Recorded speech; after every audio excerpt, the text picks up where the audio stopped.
like to call this meeting of the Carson City, it's on, yeah. Carson City Historic Resources Commission for Thursday, March 11th, 2021.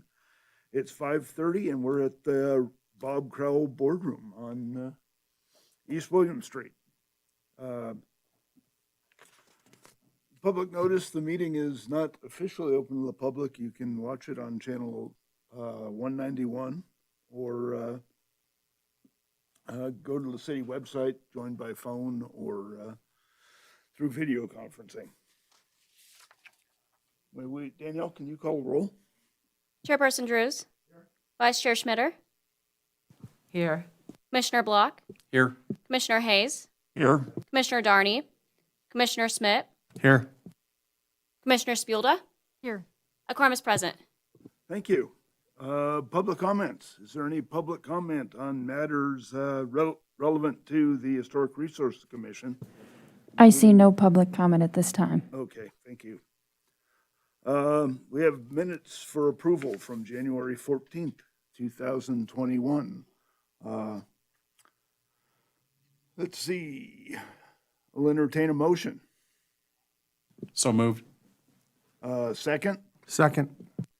Any questions on the motion? I have a question. Are we supposed to use a screen for those various things? Motion and second is on there. Yeah, we can. We got to learn how to do this. I think Danielle's picking it up, but this will So, just aid. whatever, just pointing it out. Here, there it is. Is that a question on the motion or a question on the technology? No questions? All in favor? Aye. Aye. Aye. Opposed? The minutes are approved unanimously. Next item is D, modification of the agenda. Items on the agenda may be taken out of order. The public body may combine two or more agenda items for consideration, and the public body may remove an item from the agenda or delay discussion relating to an item on the agenda at any time. Hope? There are no modifications to the agenda. Commission members? Hearing none, we'll go to F, meeting items, F1, HRC-2020-036. For possible action, discussion, and possible action regarding the continuation of a review of a request to demolish a garage on property zoned residential office, RO, located at 202 South Nevada Street, APN 003-123-02. Hope. Thank you, Mr. Chair. The HRC reviewed the subject request at its meeting of January 14, 2021. After deliberations, the commission voted 7-0 to continue the item to the next regularly scheduled meeting, finding that the application was not responsive to Municipal Code 1806075. 1806075 is on page 3 of the January 14, 2021 staff report that's in your packet. And it states the HRC may approve the demolition or removal of a cultural resource when it finds, 1, that the cultural resource is a hazard to public health or safety and repairs and stabilization are not feasible as determined by a professional with demonstrated experience in historic preservation and rehabilitation projects, or 2, the cultural resource does not meet the National Register significance criteria. As reported in the January meeting, the National Register nomination for the West Side Historic District, prepared in 2011, identifies the garage that's being considered for demolition as a contributing building. As late material, you received photographs of the interior of the building. I'm showing these photographs on the screen right now, and there are 4 interior pictures. Whoops.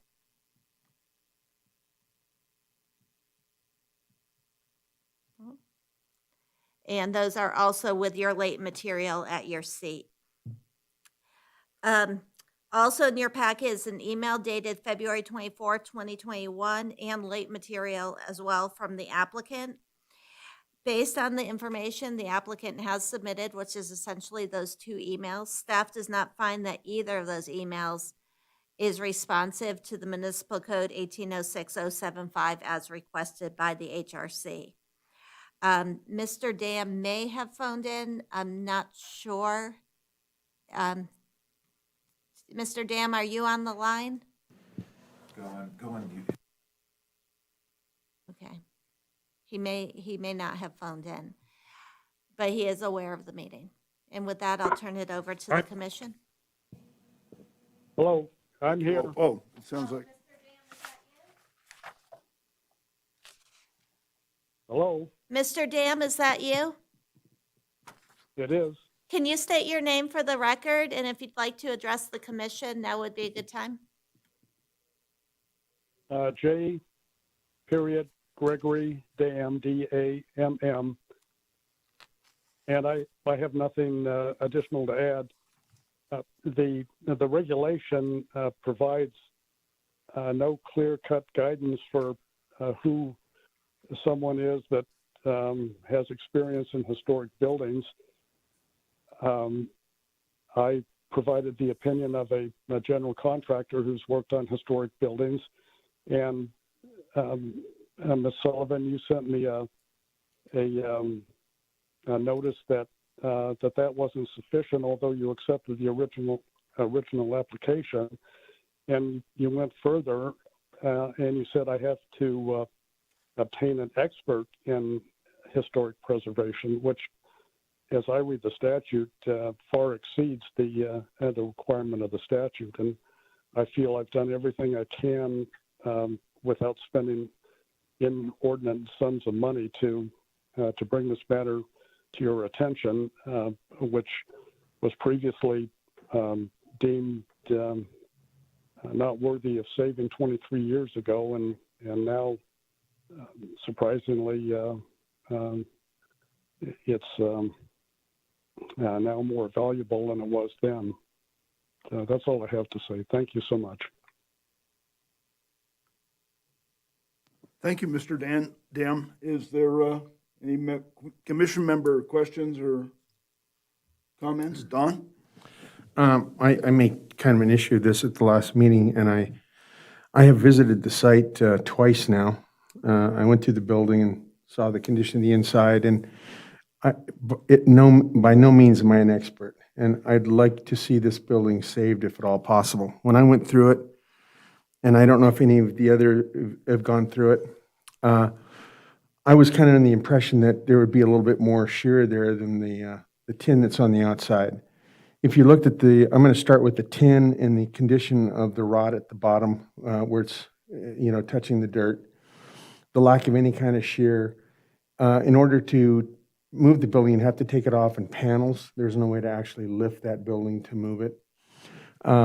The nails that are supporting the tin and some of the screws that somebody's put in have now reached a point where the rust on the screws, if you try to take that apart, you're going to lose some of that structure. I looked at the timbers themselves and the way it's connected at the top and the tin that's on the roof, and I love this little building. I think it's I'd like to have it in my backyard, but to be honest, after looking at it in much greater detail, I don't think it's possible to move it, and I'm now of the opinion that we should just probably let it go. And it hurts me to say that, but that's my opinion. Thank you, Don. Any other commission members? I have a couple questions for Mr. Dom. In your application, you don't really give much background about what your connection to the property is. I was wondering if you could explain how you're connected with this property. That's an interesting question, and I wish I would have done a little more research before this meeting. But the property, as I understand it, belonged to a gentleman who was the clerk of the Nevada Supreme Court for a number of years. I believe somewhere in the 1930 to 1940 time frame, and I'm currently trying to research that and get a definitive answer. But the short answer to your question is I'm related to that individual as a distant cousin of some sort. And the property was, I believe, willed to my grandmother, who was born in Virginia City, and upon her passing, it was willed to my mother, who was born in Via, Nevada, if anyone knows where that is. And upon her passing, it was willed to myself and my two sisters. Does anybody in the family live in the Carson City area? I have one sister that lives in Reno, So safe to say and you I resided in, so you haven't been to the property sorry, for a go long ahead. time? oh, I've been there, I guess it's been maybe a year ago now that I last visited the property. And you don't have any plans But to? if I might just give a little more background, I suppose probably when I was about maybe 10 years old, which would have been 10 years old or so, and would have been around 1960 or so, I helped my dad when the main home was torn down, and there was also a large barn at the back of the property too, and it was removed about that time frame. And probably the last, from probably the 1960s, 70s, and up until 1989, I personally would take care of that property. I'd drive from Reno to Carson City and mow the weeds, clean up the trash, and take care of that. But I relocated to Las Vegas in 1989, and it's been not very practical for me to take care of the property personally since that time.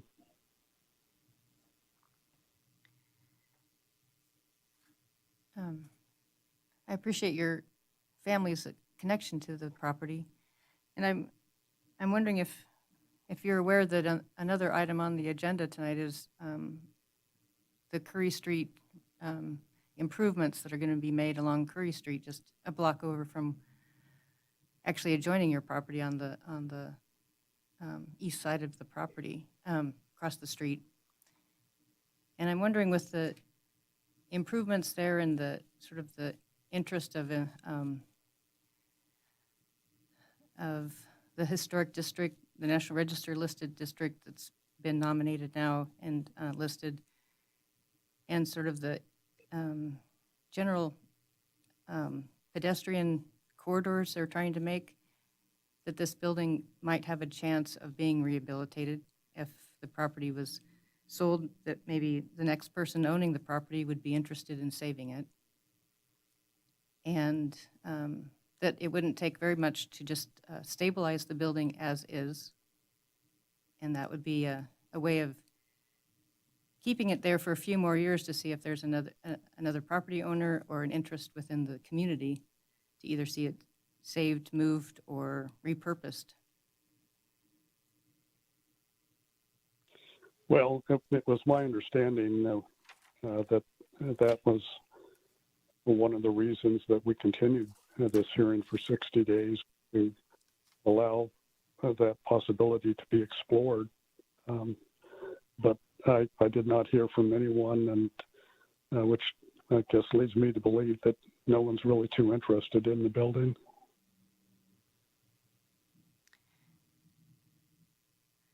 Well, I think we're all interested in the building.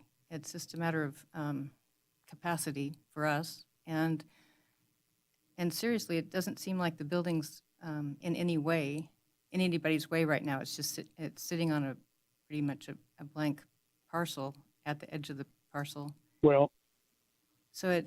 Actually, If I could just say one more thing. Sure.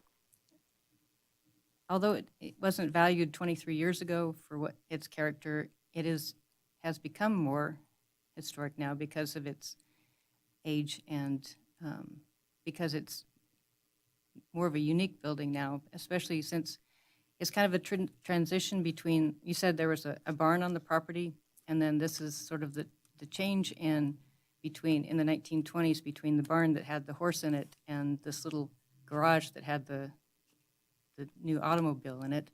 And an interesting element of this building is that the side door is set on a overhead rolling door, just like a barn. So they built it sort of like they were building a very small barn for a single. You can see the hardware on the door still has the rollers on it, and the roller track is still in the building. So it has some unique features in that transition between barns and the beginning of the automobile and before garages were really designed as they are today. So it's, in that way, it's just kind of a unique piece of Carson City history, and I think well worth saving because of those features. I don't necessarily disagree with you, although when you mentioned that it wasn't in anybody's way, that the one comment I would make is that I've received a couple of complaints from the neighbor to the west, just complaining about it because of its attraction to transients and just being, I guess, kind of an eyesore to that adjacent property. The other thing is, I suppose if money wasn't an object, saving the building would perhaps be a great idea, but economically, I just don't see any way, certainly that I could support that proposition. And the property does not generate any income, and I think it would just be speculative to think that it may, at some point in the future, be it a year from now or 2 years from now, pique somebody's interest enough to expend funds to stabilize it and return it to its original condition. And I feel sad about losing it, but practically, I think, as I mentioned in one of my memos, we just can't save everything, and I just don't see a clear way forward to do anything else for this particular building at this time or at any time in the future.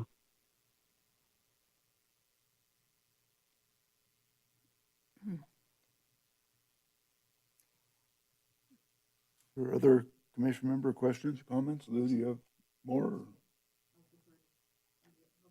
I'll defer to somebody else to talk for a while. Well, it looks like the inside of my shed. It's kind of cool. And it is the tin there, and it is completely savable, and you're all lucky that I don't have room at my house. I'd entertain moving it, but it's clearly Mr. Dam doesn't want to have to deal with it anymore, with people breaking in or trying to sleep there, trying to find a dry spot at some point in time. I mean, land values are going up. I don't know if the land's going to be of interest to the family to ever sell.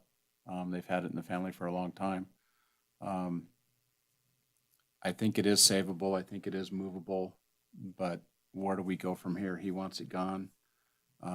He can decide to do nothing with it, and the rest of the siding, the roof, everything will blow off, and that creates a liability issue for him. I don't think there's any funds anywhere for anybody to come help him stabilize it or get it sealed up and put a plywood over that piece of door that's laying there that's open. It's kind of a tough spot. Michelle?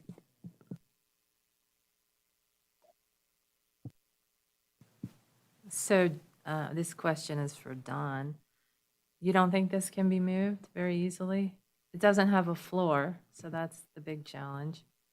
Not having the floor wasn't the challenge. It was the way that we're seeing the rust on all the fasteners that are in there, where you can really see what's happening. And what is a concern to me, I agree that it could be salvaged if somebody wants to go in there and spend some money on it. You know, somebody could go in there and secure that. I went after one of the windstorms, and if you take a look at the roof, you can see where it's going to start losing a panel pretty soon, and that's going to become an airborne kite. And, you know, it's a little different than a building that we have some in town that in the historic district that, you know, we see people making some attempts. But if no attempt is made on this, I do think it's going to present some bit of a safety issue to people on that street. And if you walked in the building, you can see where there's parts of that roof that are held on by literally one or two fasteners at this point. And if it doesn't get care, that's why I said maybe it's time to let it go, because if somebody doesn't go put the care into it, it is going to become an issue. It's on the edge. Don, what's the cost of a box of corrugated roof screws? I'm sorry, Mike, I can't hear you. What's the cost of a box of corrugated roof screws? $10? mean, Yes, but if you take a look at the material that you're screwing it into, Mike, that's part of the problem too. But those rafters there's no deflection in that roof, Don. Those rafters are in Oh, good shape. no, there's no, You I agree can with you. shear those interior walls if you wanted to move it. It's been standing there for at least 100 years. And we've lost one roof panel, which is sitting right outside. That could be screwed back on. And I'll bet you for under $200, you could secure that roof, you could repair that door, you could seal that building, and it could stay there for another 100 years. Mike, my concern is this. I agree with you, and I agree with you on the cost. What I don't like is the quality and the condition of the panels themselves and the amount of rust in those. If you walk through the building, you saw the number of holes, and those holes are created because the screws are still intact, but the paneling, the roofing, the corrugated tin has failed. So you might be able to put some screws on there, and the screws might be good, and the wood might be good, but it's the panel itself. And I agree with you. If somebody goes in there and wants to spend the time, and probably spend, I'd say you'd have to spend more like $800 or $900 to really secure it and make it. But somebody's got to do that. And if we don't, are we taking some of that liability if we let it stay the way it? And it kills me to say this. I fought for this building at 60 days ago, and now I'm concerned because if somebody doesn't take the initiative to take care of it and rehabilitate it, it's only going to get worse. And I feel this way about a lot of structures in the historic district that are suffering from neglect because people can't afford to, or they don't want to take care of them. Well, I guess my concern is, Don, is that the application states that we want to demolish this cultural resource because it's a hazard to public health and safety. 15 years ago, the Presbyterian Church came to us and said they wanted to tear it down because it was a seismic risk. It was a big building. It took a good year to resolve it, and we preserved it. I've seen buildings in much worse shape that are a real public hazard. This could be sealed up. It could be mothballed. It's upright. The roof has no deflection. The walls are relatively plumb, and like Luann said, it's an important part. Our historic resources aren't about grand architecture. It's about the historic district. This is an integral part. We don't have a lot of vacant lots with an old structure like this on it. And I just don't see that. I've seen nothing in this packet to tell me why it's a hazard to public safety. And I've seen nothing. We asked Mr. Ham to give us a resume or some qualifications from the architect or the contractor who looked at it. We've got nothing. And it's pretty clear under our guidelines that if it's a hazard to public safety and repairs aren't feasible, we can approve its demolition. I don't see that yet.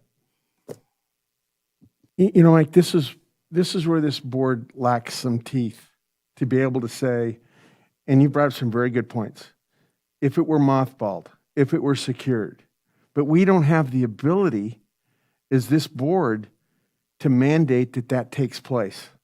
But I agree with you. disagree, I love Don. this building. I disagree. We have the authority to accept or deny this application. If we don't have all the material we need to accept it, then our only alternative is to deny it. And I haven't seen anything to the contrary. I haven't seen anything I haven't even seen a statement from his contractor saying it can't be stabilized. Mike, I'm not arguing with you that we don't have that kind of authority. I'm saying that the authority that we would really like to have with some of the buildings that are going through degradation within the historic district is to be able to go in as this commission and say, this has to be fixed, or we have somebody fix it. That's what we lack. We can say, no, you can tear it down or you can't tear it down, but we can't say you have to put it in condition and you have to mothball it and you have to be able to preserve it to a certain extent that it'll be here for another 50 years. That's what we lack. Except under the Secretary's standards, that's an alternative for mitigation. So we do have that authority. We can go back on the Secretary's standards and show that this is a feasible mitigation measure. Mr. Chair, if I may, item 3 includes section 1806090 and 1806085 of the municipal code, which addresses the minimum maintenance standards of historic properties, as well as avoiding demolition by neglect. So this commission does have in the historic guidelines minimum standards for maintenance of these historic properties, and it just so happens that's the third item on your agenda this afternoon. I'll just remind the commission, and I think the chair spoke to it specifically, when you're considering the demolition of a resource, you have to find one of two things. Either that the cultural resource is a hazard to public health or safety and repairs and stabilization are not feasible as determined by a professional with demonstrated experience in historic preservation rehabilitation projects, or the cultural resource does not meet the National Register significance criteria. So I think the conversation should kind of be framed around those two items. Well, we know that the resource has been determined as contributing to the National Register eligible listed district, so that that doesn't, item B does not qualify under this guidance. And I think the idea that it could be stabilized with, it's only missing one or two roofing panels and the door could be closed off with a sheet of plywood. So in very short order, it could be stabilized, and it's been sitting there with little or no maintenance for the last 20-some years at least, so probably could stand there a bit longer. And maybe in the next year or two, when the emphasis on improving the downtown on Curry Street, which is just right across from this building and this lot, that there might be some secondary use or some other purpose that we could find for it. I just have a hard time letting go of a building that is, it's a small building. It's standing still. I mean, I've worked on buildings that were in a lot worse shape than this one and rehabbed them. I know that it's difficult for Mr. Dam as a, his property has been in his family for a long time. He doesn't want to see it go, but he doesn't see any alternatives. What we're trying to tell him is that maybe it doesn't need to be his decision to tear it down. Maybe we could find, if we could stabilize it and mothball it, that maybe in the next few years, maybe we could find some other solution for this building or that property. So I would like to ask Mr. Dam if he would again reconsider the demolition application and maybe withdraw it for another reasonable amount of time, at least until the Curry Street improvements are underway and there's some community interest in that area generated. And it'd be sad to see this building taken down if in the next 6 months there's an interest in preserving it, rehabbing it, or moving it. So those are all options that I think are very viable and I think something that we should explore. And I would hope that he would think about the long-term effects of removing this building and the fact that it's been there for 100 years. And maybe we should let it sit there a little bit longer and see what else we can do for it.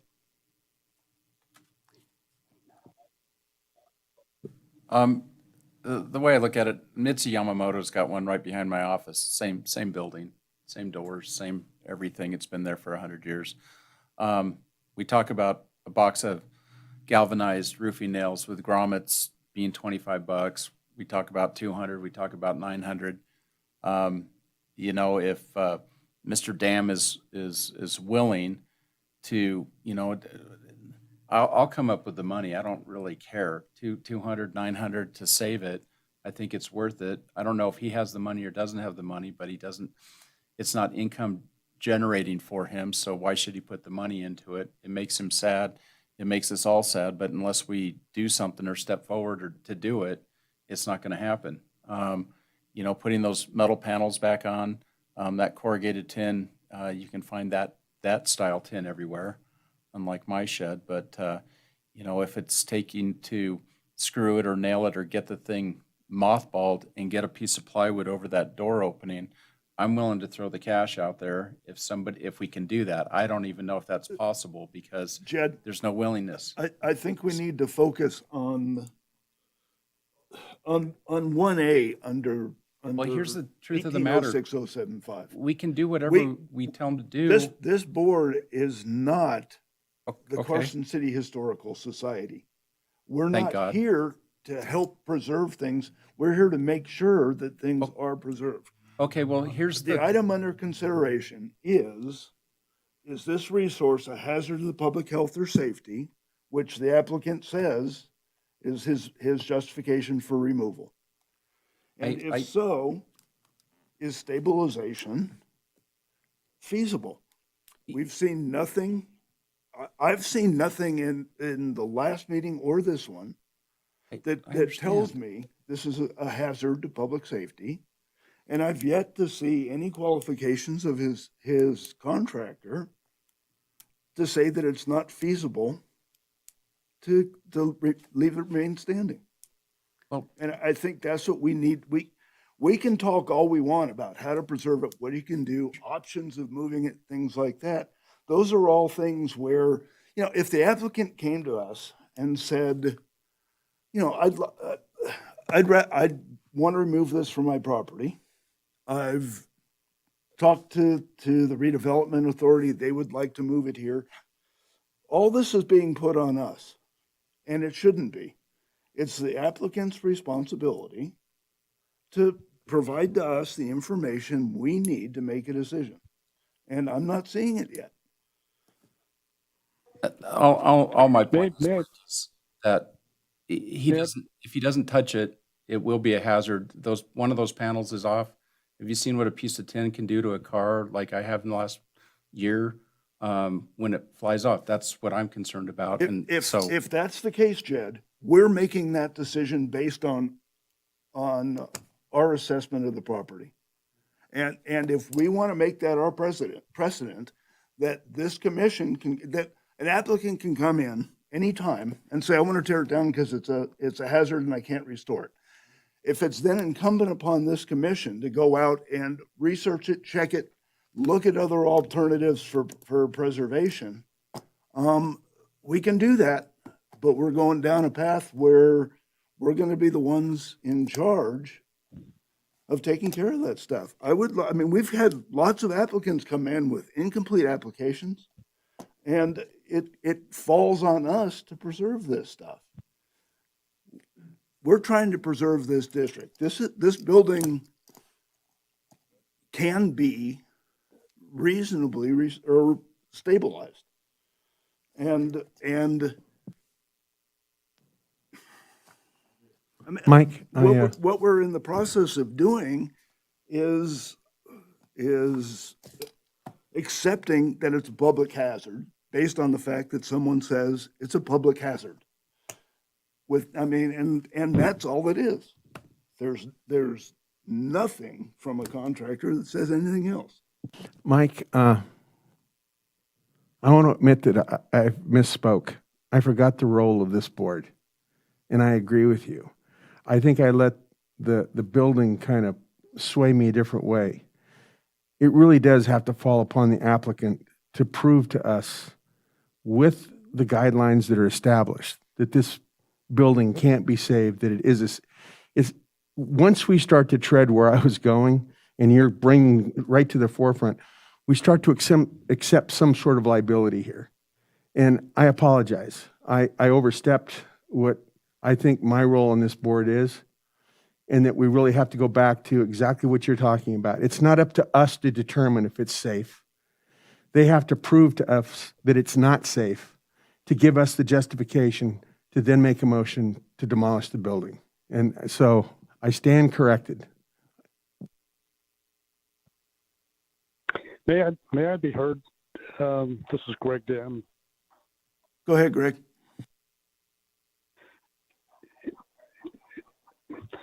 Let me just give you my perspective of how we got to where we are today. 23 years ago, a predecessor organization or agency to the present commission authorized the destruction of this particular building, finding that it was a hazard and it didn't have historic significance. Now, for whatever reason, and I don't know why, but the approval to do that was not mailed out until like 2 years later or something. But the decision put me in the position of believing that the building had no significance and was a safety hazard. And just recently, after retiring, I've had more time to try and go back and to take care of some family matters that probably should have been addressed earlier on. But as a courtesy, I submitted the application thinking that this would be a pro forma a decision based upon what happened 23 years ago. I was lulled into believing that no one had any interest in this building and it should be subject to demolition, and that's why nothing has been done for the last 23 years. Now you're suggesting to me that no, you should have taken care of this building and you should have preserved it during all this time period. That is very perplexing to me, and I'm kind of astonished that you think that the contractor who I had evaluated is not qualified to do so.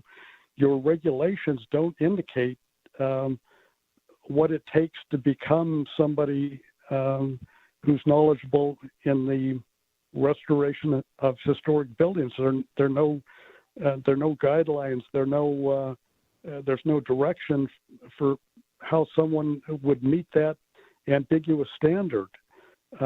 And you're asking, and you're putting this burden on me when one can't even understand the statute and know what would or would not qualify somebody to make this determination. Mr. Ham, most of our It's guidelines. Dan. D is in David. A-M-M. I'm sorry. Not Ham. My mask and my goatee may be making it sounding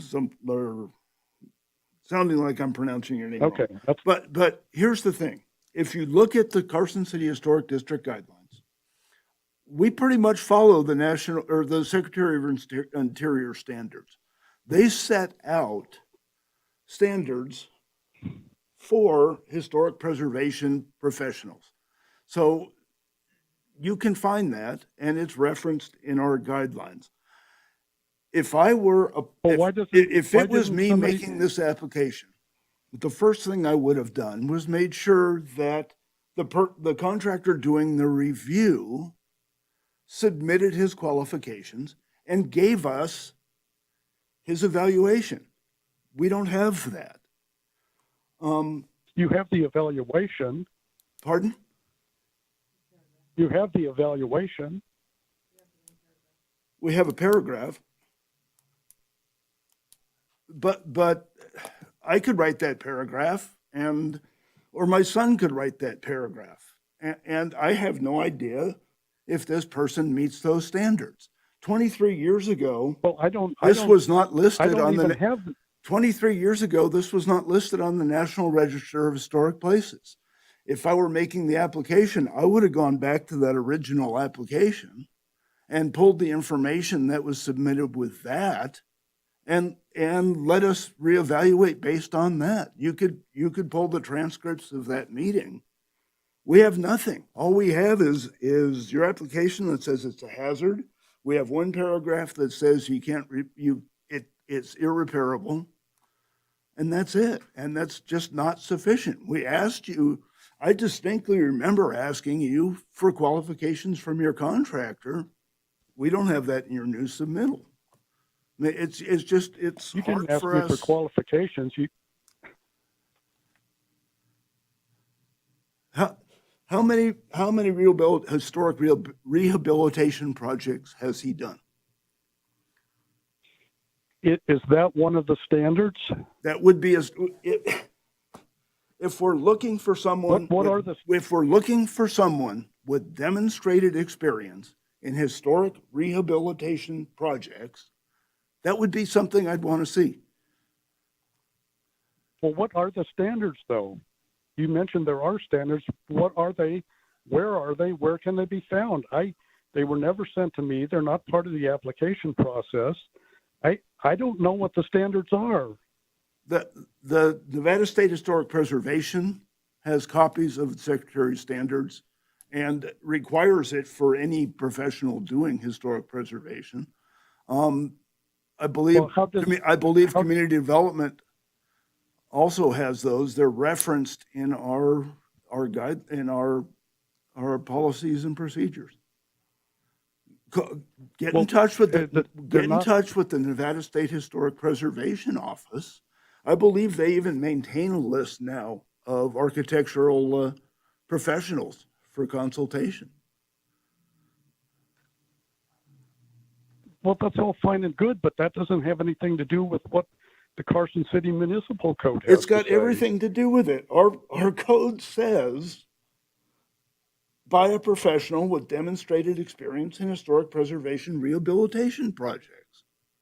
So that's that. What does that mean? That means someone. What does that mean? That means someone who has successfully completed historic rehabilitation projects and is qualified either through licensure or professional expertise to make those evaluations. That's not what the code says. What you tell me what the code says.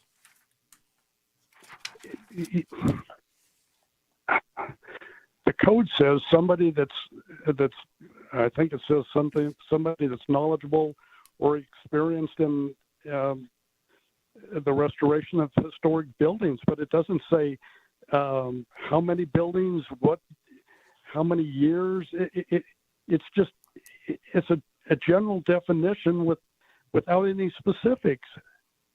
Mr. Dam, if I might, does your contractor have any experience with historic restoration projects? Does he have one? It's my understanding that he does, but that was never, there was never any requirement to have him list every project he's ever worked on, historic or otherwise. I don't think we're that- asking for, That wasn't. he should have a resume, though. I know, but what I'm saying is that your Carson City Municipal Code doesn't define the standards that would qualify somebody to fit into that category. It's just it's an arbitrary decision apparently by the commission or yourself that somebody is or isn't qualified. When I submitted the application, nobody questioned the qualifications of the contractor I used, and now all of a sudden that's an issue.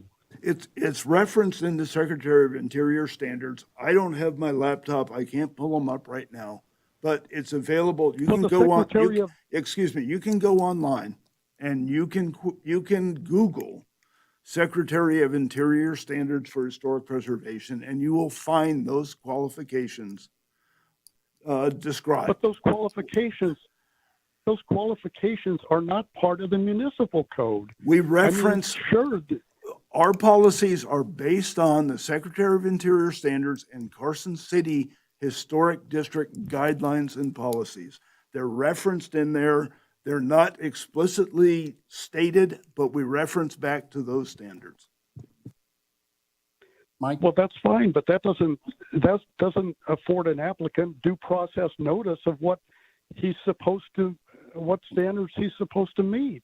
To have to define experience is one thing, but the Carson City Municipal Code right here in our paperwork is 18.06.085, avoiding demolition through owner neglect. And it also says in there that it's located in a historic district or designated as a historic place. So we're working at the Carson City Municipal Code of avoiding demolition through neglect. We're not trying to find some kind of code that defines what someone's experience, resume, or anything for anything is not going to be outlined, but this is what we're looking at, isn't it? The demolition by neglect? No, Jed, we're looking at whether this is this building is a hazard to public health or safety, and repairs and stabilization are not feasible as determined by a professional demonstrated and with experience in historic preservation and Because rehabilitation of- projects. That's what we are deciding right now. We're not Okay. deciding demolition by neglect. Okay. We're not deciding, we shouldn't be deciding the value of this property. The applicant should be telling us why he thinks it meets the criteria for demolition. And I believe I've done that because I had a licensed general contractor take a look at it, and his opinion is that it's not feasible to save it. Why didn't you submit your contractor's name and his license number as part of your submittal here? They absolutely did. Oh, okay. I'm sorry. I hope Sullivan knows exactly who the contractor is, and I Mr. submitted Dam, his Mr. Dam, contract number. it's Hope Sullivan. The commission has Bryce Edgar's information. The concern is they don't know what his experience is in historic preservation rehabilitation projects. In fairness, this conversation came up in January at this commission meeting. The commission indicated that they felt that 1806-075 could not be met, that you had not provided the information they would need to make this finding.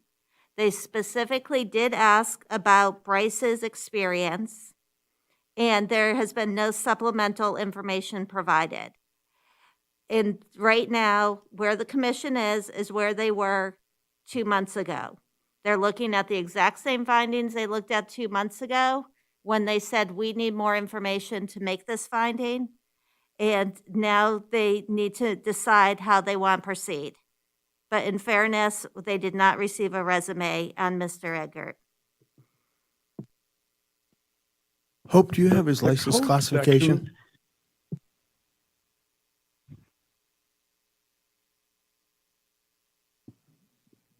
What was that? I just wondered if we knew even the contractor's license classification. Is he a general contractor or subcontractor? Normally, even a general contractor is not someone that can evaluate. It really needs to be done by someone that has more expertise than, general contractors follow rules and drawings. They don't prepare those in most cases. If I may, Mr. Dem, even your contractor said it was that the building's not a strong candidate to refurbish or rebuild. It doesn't say anything about stabilization or mothballing, and it says the structure is dilapidated. It does not say it's a safety hazard, it's falling down. It has some structural issues, but nothing that's a safety hazard. He doesn't use the term safety hazard. He doesn't use the term necessary demolition. Is there any other Well, questions or comments? Mr. Dam? all I can say is that that this building, as I suggested in my first, I think, responsive email, is like 5 minutes from Hope Sullivan's office, and thankfully, at least somebody from that office did go and take a look at the building and take some pictures of it. And Mr. Dam, it's not community development's responsibility or the Historic Resources Commission's responsibility to go and evaluate this building for you. We asked you at the last meeting to provide us more information. Sir. I don't see it in this resubmittal. Is there any other commission member? Pardon? May I finish my comments, please? Sure. All right, thanks. The only point I'm making is, and I'm not suggesting that your responsibility to do anything, but you now are aware of the dilapidated condition of this building, and one of your own board members has quite accurately described the hazards that exist with loose tin and the hazard that may create. So I think it's disingenuous to suggest that we haven't demonstrated that it is a safety hazard. The board knows that it in fact is, and apparently wishes to ignore that fact. Mr. Ham, I have nothing in my packet, nothing that can go in a file to support a decision for demolition. We asked you last time to find, we've discussed I have nothing. I have nothing. I have All a right. paragraph from your contractor. I have nothing that shows that it's a public safety hazard. If you can find a professional with demonstrated experience in historic preservation that can put those statements together in a cohesive manner, submit it to us, we could consider whether we agree that stabilization is not feasible, that it is a public safety hazard, and we can allow demolition. Without that, we can't. Well, let me ask you this. I did my best to try and find somebody to give the opinion that you've requested. I'm really not, I don't really have the appetite to go out and find somebody else that you're not going to deem qualified. Can you give me a list of people that you believe are qualified so that I can go to one of them knowing that you will not challenge that person's qualifications? Mr. Dam, this is Hope Sullivan, the planning manager. My recollection is I provided you contact information for the State Historic Preservation Office, where you could have obtained information on various names. Do you recall that? What I'm asking for is Understood. individuals I that understand. And what I'll do is I'll would provide you that approve- information again. And the State Historic Preservation No. Office can advise you who has done studies that they've found acceptable. And that is this commission is not going to make a recommendation on a professional. That wouldn't be appropriate. But I will again provide you Well, with the I'm not information asking- for the State I'm not Historic asking- Preservation Office. Ms. Sullivan, I'm not asking for the commission to make a recommendation for me. I'm simply asking for a list of names of individuals that are acceptable to the commission. Miss Sullivan gave you a contact that would supply that list, Mr. Dam. The State No, she Historic- didn't. She gave me, She gave you the State She gave Historic me- Preservation Office contact information. They have lists. right, well, there, Go ahead.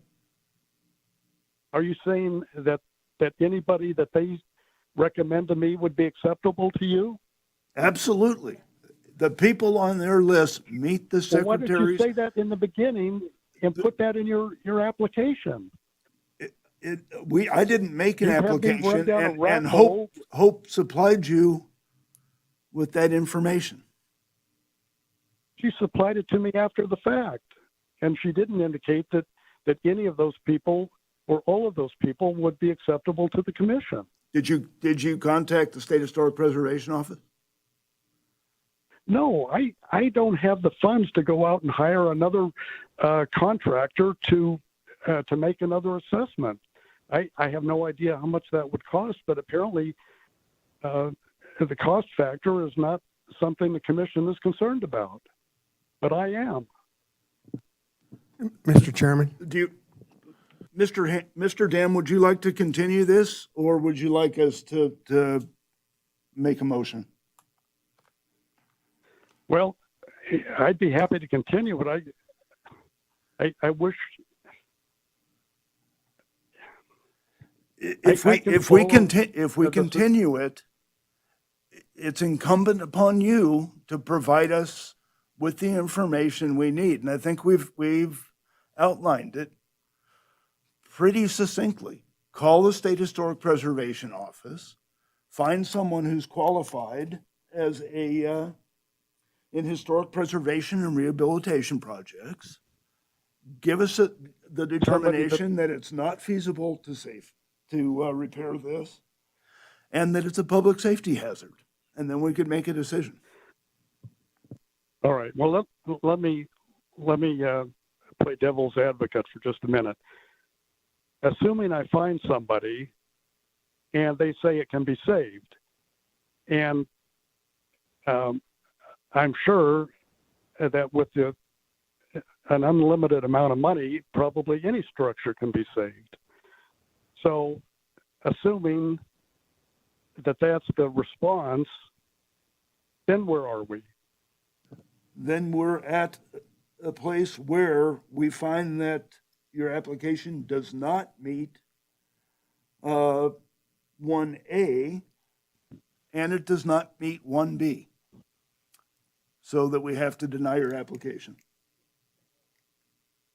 Okay, and so we just leave the building then as it is for another 20 years. Yeah. And unless you're concerned about liability and decide you need to do something else to protect yourself from that, it's exactly where we are. It just stays, and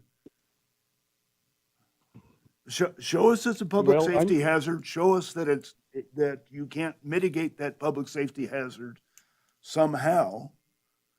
And then we can allow demolition. But without I'm sure, demonstrating that it's a public safety hazard, and without demonstrating to us that it can't be repaired or stabilized, we don't have another alternative. well, let me ask you this. Are you saying that are you saying it has to be saved or stabilized no matter what the cost?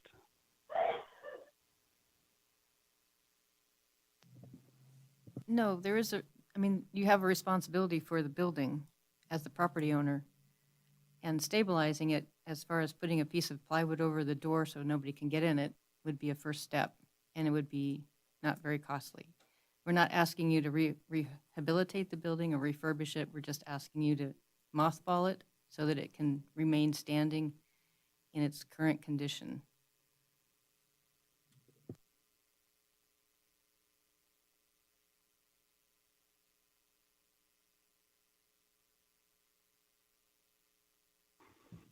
Would you like us to continue Very this? well. Certainly. Okay, well, what we would expect then in a response is an evaluation by a professional who meets historic preservation guidelines. That's obtainable. That list is obtainable through the Nevada State Historic Preservation Office. Hope can resend you that contact information. It'd be really helpful if you looked at, if you want to make the case for demolition, you have to give us everything that we need to find that it meets criterion A under our municipal code. Well, I understand that, but it seems to me that that's going to be impossible because because it can be rehabilitated or it can be stabilized and repaired. Correct? well, it can be Yeah. given unlimited amounts of money. I'm No, sure. I think you could probably do it for a very limited amount of money. Mr. Chairman, I'm ready to make a motion or have this thing continued. This horse is dead. Okay. Would you like it continued, Mr. Dam? Please. All right. You know what we expect for the next submission.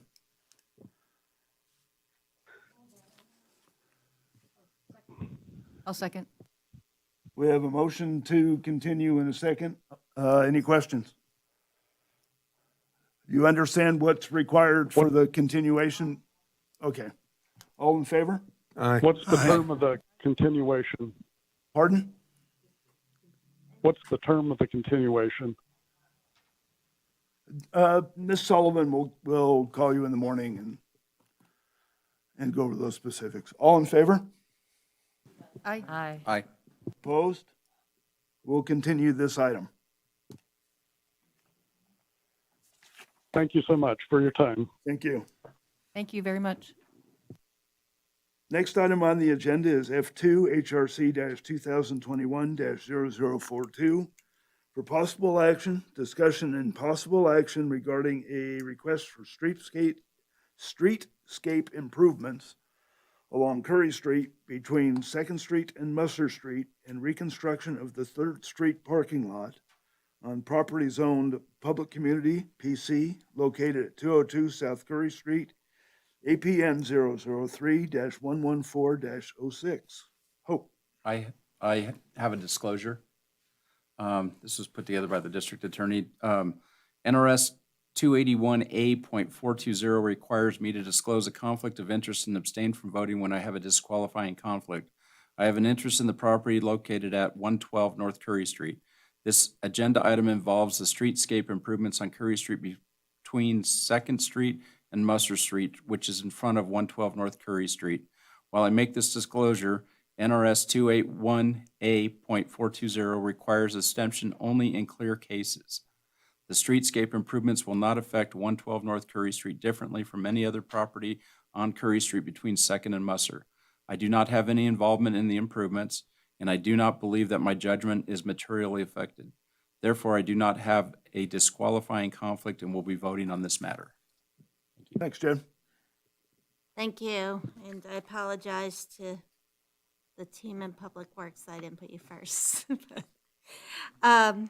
Okay, so the applicant is proposing improvements along Curry Street, including removing and replacing the existing sidewalk, trees, and landscaping. Streetlights will also be replaced and furniture installed. There will be work in the parking lot, Third Street parking lot, including the reconfiguration of the parking lot and relocation of the planters. When we consider this area, we look at Division 5.25, which are our guidelines for landscape elements. The district is characterized by the typical rectangular grid street system without alleys. The streets vary in width, but are all characterized by an L-shaped concrete curb and gutters, a sidewalk, and planting strip between the street and the sidewalk. Generally, this planting strip contains a row of deciduous trees and lawn. These basic elements create a strong visual quality to the district, which is consistent and should be encouraged. First, in terms of the parking lot, I didn't spend much time on the parking lot. I don't consider it to be a contributing feature of our property in the district, and I don't believe it has elements that warrant preservation, with the exception of the interface with the sidewalk and the planting strip. I was focused more on the curb, the planting strip, and the sidewalk, and how this construction project was going to impact that character-defining feature. I was able to walk the property with Darren Anderson from our Public Works Department. And on the walk, I kept saying, is the curb staying? Is the curb staying? He kept saying, yes, the curb line is staying where it is. The curb line's staying where it is.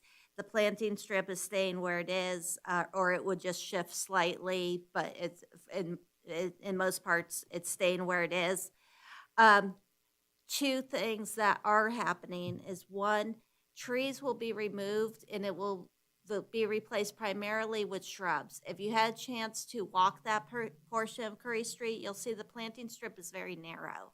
That's an existing feature, and the trees just aren't going to thrive in such a narrow planting strip. So although to be true to the guidelines, I would prefer trees, I certainly wouldn't want to plant trees that don't have no space to grow.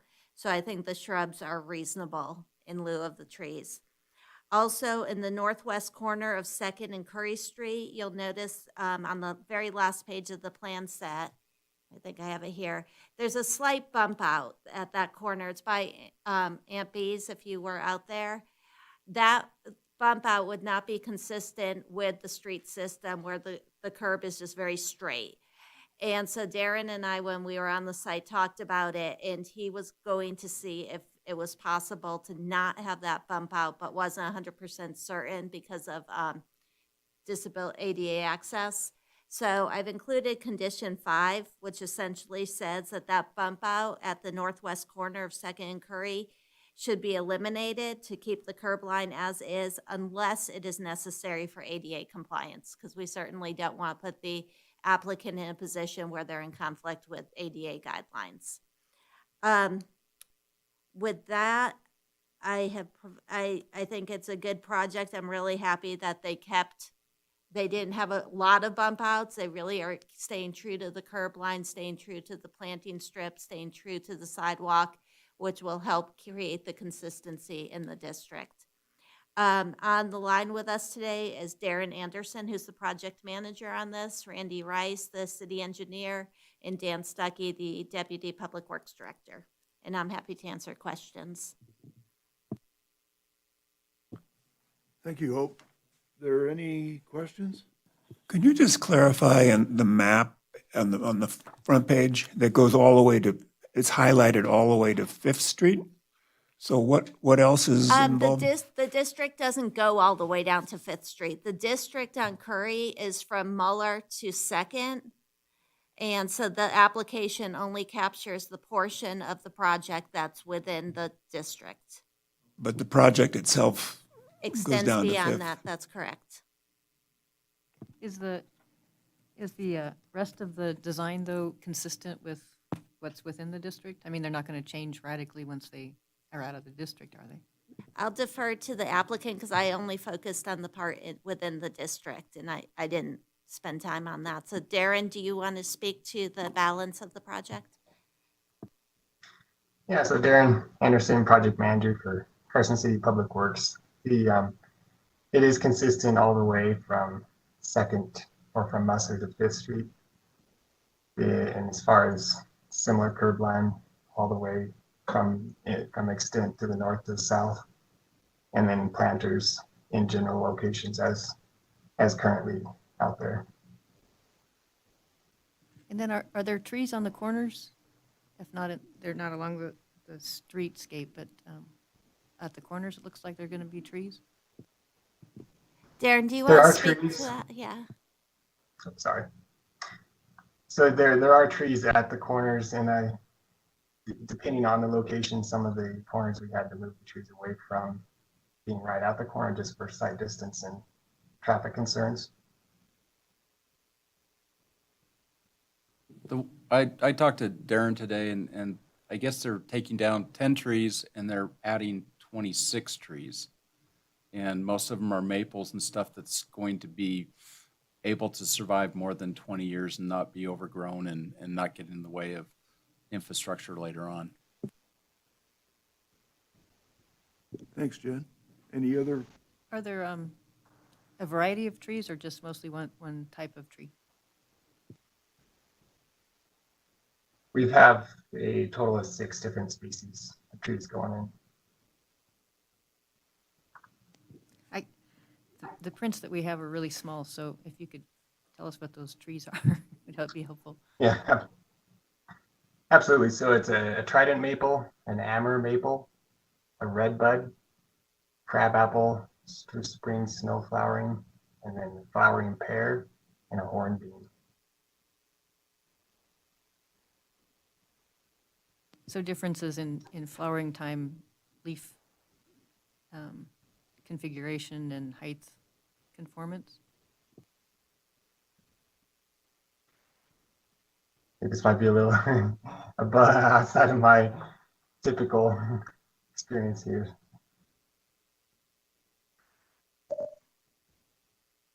This is Dan Stuckey, the Deputy Public Works Director. And Darren, you can correct me if I'm wrong, but I think we generally tried to match a lot of similar trees of what was planted with the downtown Carson and downtown Curry streetscape projects that were done in the past with the downtown revitalization project. So we tried to kind of match some of the theme with landscaping and tree species within that corridor. So what you see out there today planted will basically be what will be planted with this project, just to give you perspective. But yeah, as far as your questions, that's a little out of our wheelhouse here at Public Works to know all that. But just to give you a general understanding. Is that correct, Darren? Yeah, that is correct. Darren, currently there's a Connex box at the corner of North Nevada or South Nevada and Second. Is that going to stay, or I think that's for the farmer's market, isn't it? Will that be removed? Yes, that is correct. It is for the farmer's market, and the farmer's market is going to be relocated up to the parking lot near the Nugget, and so that Connex would be moved up to that location. Okay.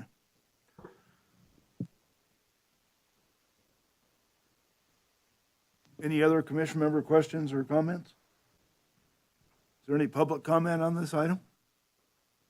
There's no public comment at this time. Hearing none, I'll entertain a motion.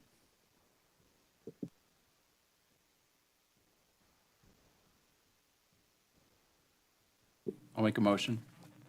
I recommend, I move to approve HRC 2021-0042 based on the finding that the request is consistent with the design guidelines for the Historic District and the Secretary of the Interior standards and subject to the conditions of approval in the staff report. I have a motion, I have a second. Second. Second. We all second. Was that Greg who seconded? Any questions? All in favor? Aye. Opposed? Motion carries unanimously.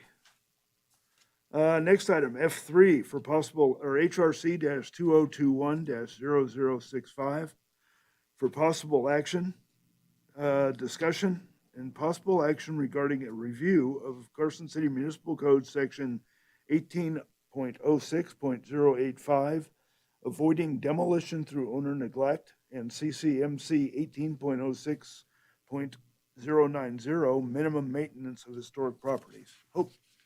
Thank you, Mr. Chair. The commission's been asking to talk about property maintenance. We know there's some properties in the district that aren't being maintained. And we actually have really good regulations on minimum maintenance responsibilities of historic properties and avoiding demolition by neglect. So what you have in the packet under F3 is simply those code sections. It's pretty brief. It's a page and a half long. But just to familiarize the commission with the regulations that are in place and to give you a forum to have a conversation about property maintenance in the district. I suspect this will be the first of a few conversations that you have. Thank you. With that, I'll open it up to commission members.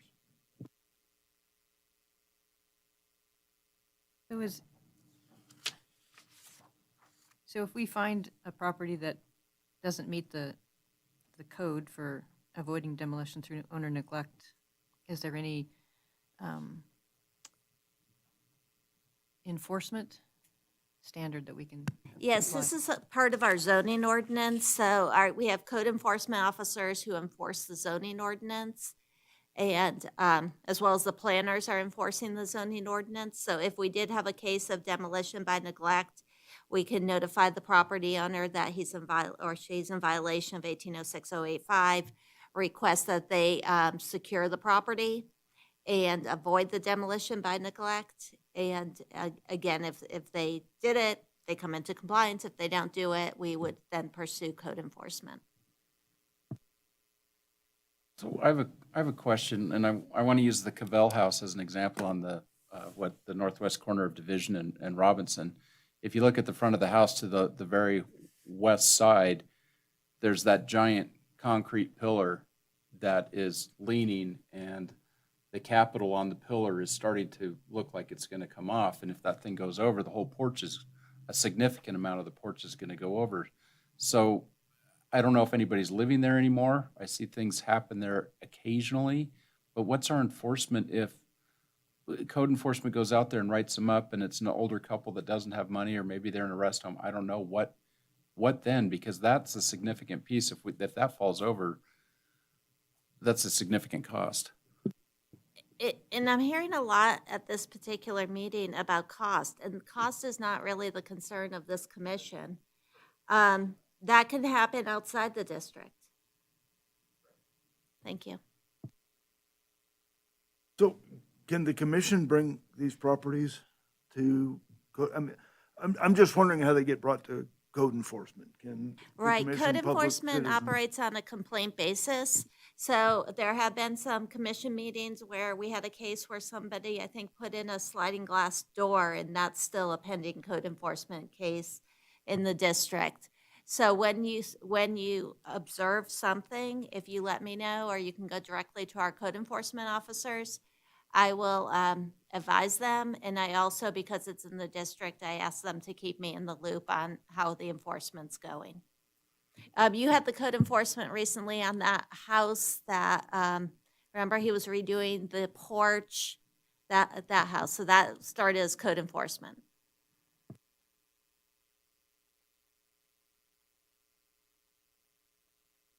Any other questions?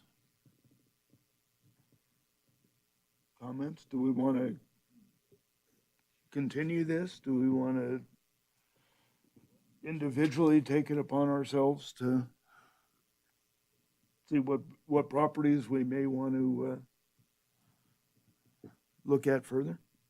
Any commission member ideas on that?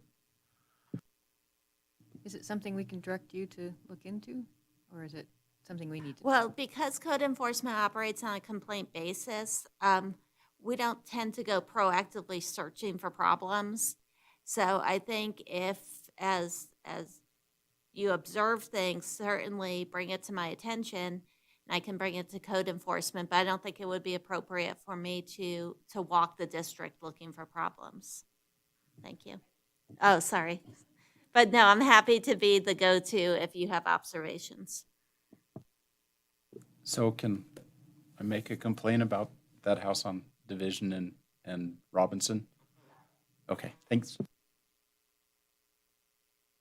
You know, also inquire about the status of the Ferris Mansion and the remodel there. It seems to have been stalled.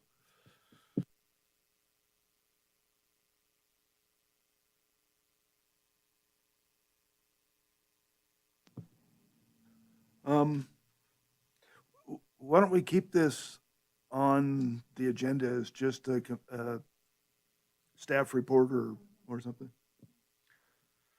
Is there any public comment on this item? I see no public comment at this time. Okay, so we'll just continue it as a staff item. Next item is G, staff reports. We have the awards. Oh, one more, the awards. Sorry, I turned the page and then moved on. Item F4, HRC-2020-0214 for possible action, discussion and possible action regarding nominations for the 2021 Carson City Historic Preservation Awards for outstanding achievements in historic preservation and possible selection of an award winner. Hope. Thank you, Mr. Chair. At your last meeting, this was on your agenda just for discussion, and what was discussed was the plaques for the Kit Carson Trail.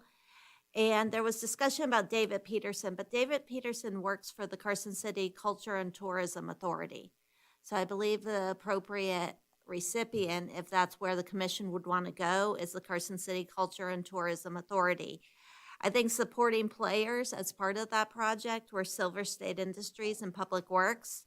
So if that's the direction the commission wants to go, it kind of feels like it was really the Culture and Tourism Authority who was the lead player on this, and the commission can acknowledge the role of the supporting players.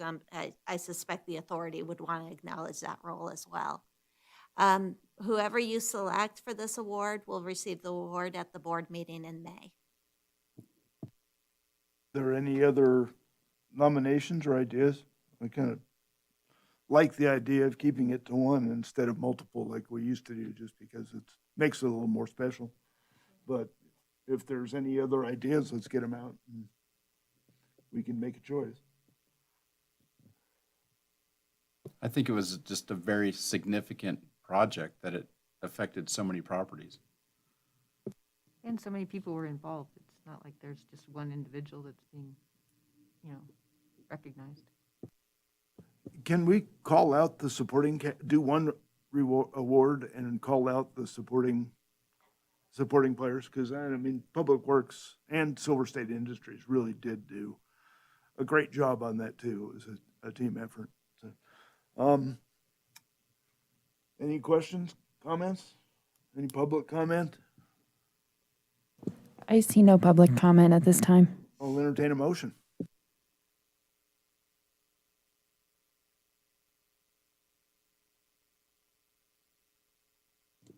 I move to award the 2020 Historic Preservation Award to the Carson City Culture and Tourism Authority, along with Silver State Industries and the city's Public Works Department, for providing interpretive plaques along the Kit Carson Trail. I have a motion. Do I have a second? Second? Motion and a second. Any questions? All in favor? Aye. Aye. Aye. Opposed?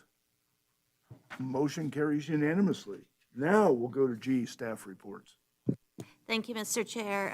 Since your last meeting, there's been one administrative approval. It was a re-roof.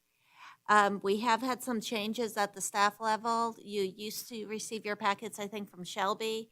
It's now Elizabeth, so I apologize. It looked like we had a hiccup last week, and we shouldn't have that again. So that's not the new way of doing business. Also, in talking about the award, it occurred to me the scavenger hunt. I had not agendized that. So if anyone wants to work on it, we can't really talk about it because it's not an agendized item, but just let me know outside the meeting and we can pull that together for May. Thank Yeah, you. we're doing May and or scavenger hunt in May and the awards, so we do have, I guess we don't have much time, do we? Can we move on the scavenger hunt without agendizing it and discussing it?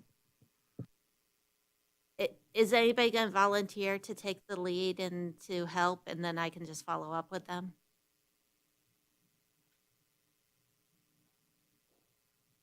Sure. Okay. Okay, I'll get with Luann outside the meeting. And, And I will round up. And if other anybody has an volunteers. idea of a theme, but since Luann volunteered, I think she gets to decide. If you have, anybody has an idea for the theme this year, that would be wonderful. How about we do outbuildings? You may end up helping. I don't know. What do you think?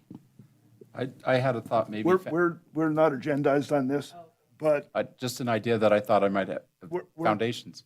we're not agendized But on this. So what I will you say guys is- get with Hope. She can get with Luann. What I'll say is I'll and we back can up go Luann direction. again like I did last year. Anything else, Hope? Commission member reports. Anything? I talked to Greg Bergeron today with Open Space, and evidently they've got some donations to do some interpretive signs along, or on the V&T above Silver Oak. So he's looking at actually doing some V&T stuff. There's some Chinese railroad camps up there that they may do signage on, and has contacted the Washoe tribe to kind of do an overview of Eagle Valley and the importance to them. And he's also looking at doing some cultural stuff along the river, including Silver Saddle, Mexican Ditch, and things like that. So it's kind of, Open Space has really jumped on the history of Carson City as well. Anybody else? Future agenda items? Not to go back to where we were, but I'm wondering if we can just have the MPS qualifications available to applicants so that they understand what it means to have a qualified professional evaluate their property. I mean, there's just a 2-pager, I think. I'll follow up with you and figure out the best, it's probably Park Service, I Yep. guess. But, yeah, I'll find it off the Park Service website and then just show you guys what I'm looking at. I will not make a referral. And what I have talked to SHPO, and SHPO has advised that they also will not make a referral. They do not keep a list, but they will advise of who has provided reports to them. So it's just factual, not that this person's good or bad, but this person provided a report. But I think in terms of the contractor, and maybe Don can speak to this too, I know projects that I've worked on, they had to list at least 5 historic buildings that they worked on. Not just the architect, but also the contractor. So, I mean, if we had just simple guidelines. I think if we had some objective criteria, it can get tricky. I do the best I can working with applicants, and it gets to a point where I just need to bring them before the commission. But I can certainly try to better prepare them for the commission and make it a more complete submittal, but there are times I just can't get there. Once again, it may be a thing where we want to go that way. It's going to be a lot like vinyl fences and everything else if we don't get specific, because I could see a item like the first one coming back for an appeal. And if it's not clearly spelled out in the federal guidelines or ours, it could be an issue. Any public comment? There's no public comment, Mr. Chair. In Mr. that Chair, case, I will. I will just take this opportunity to introduce myself to the board. My name's Todd Reese. The assignments at the District Attorney's Office were shuffled around a little bit, So I am assigned to community development, which includes staffing the Historic Resources Commission. So I will be working with you for the foreseeable future, and it's a pleasure to meet you all. Thank you, Todd. Good to have you. And it's not as boring as it seems, although tonight wasn't all that boring. I'll entertain a motion for adjournment. So moved. Second, Second. all in favor? Aye. I. Opposed? We're adjourned at 7:00.